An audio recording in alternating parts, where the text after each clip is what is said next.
What's going on, everybody? Everything Credit here. So just done an update for this client. They had 40 items deleted, one late payment updated to positive, plus 43 points on Equifax. They lost 25 points on Experian. Again, remember, when items are removed, sometimes you lose age, therefore the score will go down. And then they're up 223 points on TransUnion.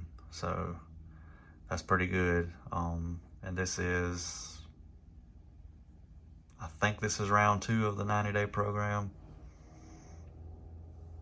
Yes, this is round 2 of the 90-day program. So if anybody's interested in signing up, just let me know. Send me a text message or an email. I'll leave that information in the description. I do plan on going live later on tonight. I hope y'all have a great day.